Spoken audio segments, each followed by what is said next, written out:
Ce peintre et botaniste néerlandais rejoignit la France à l'âge de 23 ans pour ne plus la quitter. Il ne lui fallut pas longtemps pour être nommé miniaturiste de Louis XVI, puis peintre du cabinet de Marie-Antoinette. Méconnu n'est pas un terme tout à fait adapté à Léon Cogniet. La liste de ses élèves donne d'ailleurs le tournis. Edgar Degas, Rosa Bonheur ou encore Rodolphe Julian, fondateur de l'académie du même nom. Plus décorateur que peintre, Paul Baudry travailla durant 10 ans à l'Opéra Garnier, un chantier qui lui avait été confié par Napoléon III. Sa sépulture au Père-Lachaise est devenue monument historique en 1983. Ce tableau plus célèbre que le peintre lui-même est une œuvre de propagande. Art et boniment ne font pas bon ménage, mais il faut reconnaître qu'il y a ici du talent, même si c'est pour redorer le blason de Napoléon. Atala au tombeau est considéré par nombre de critiques comme le chaînon manquant entre néoclassicisme et romantisme. La scène est inspirée d'un roman de Chateaubriand. Situé boulevard du Temple à Paris, le Jardin Turc fut un café-jardin extrêmement populaire durant le Premier Empire et même au-delà. Il prouve que l'orientalisme apparut avant la fin du XVIIIe siècle. Ce tableau signe les débuts officiels de Couder, qui fut l'élève de David aux Beaux-Arts de Paris. Il peignit aussi une mort de Masaccio, que l'on peut admirer au musée de l'Ermitage de Saint-Pétersbourg.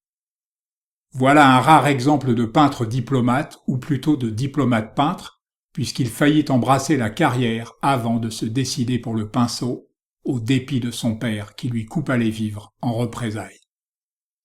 Que fait dans cette galère d'artistes méconnus celui qui fut le peintre officiel de Joséphine de Beauharnais et que l'on baptisa le Raphaël des Fleurs?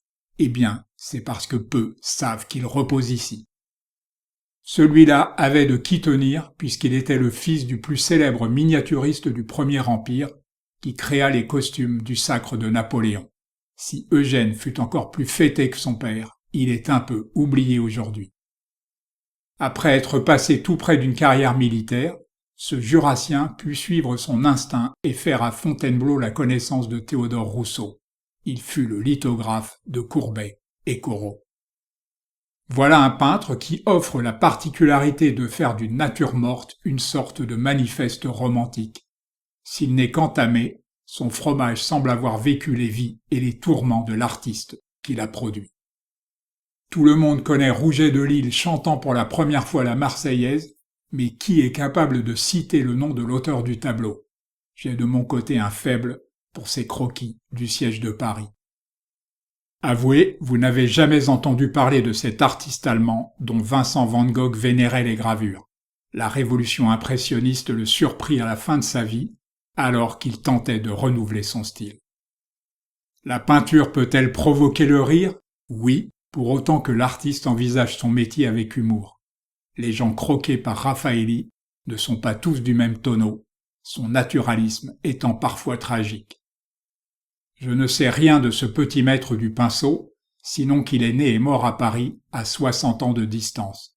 Mais chaque fois que je tombe sur l'une de ses œuvres, je suis épaté par sa gaieté et sa virtuosité. Voilà le digne successeur d'Horace Vernet. Pourtant le rêve est l'une de ces rares toiles qui soit passée à la postérité. À quoi rêvent les soldats harassés de fatigue? Aux gloires militaires du passé, bah voyons. Celui-là fut l'un des premiers artistes italiens à fréquenter la forêt de Fontainebleau. Lié à Jean-François Millet, Narcisse Diaz de la Peña et Théodore Rousseau, il ne s'installa pas à Barbizon, mais à Bourron-Marlotte.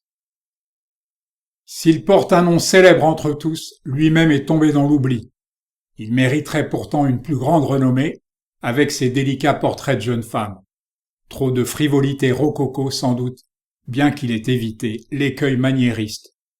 Ce peintre belge fut l'élève d'Ingres aux Beaux-Arts de Paris et il lui en resta toujours quelque chose. Devant ses élégantes, dans des intérieurs qui le sont tout autant et lui valurent le succès, on ne peut que penser à la vicomtesse d'Aussonville.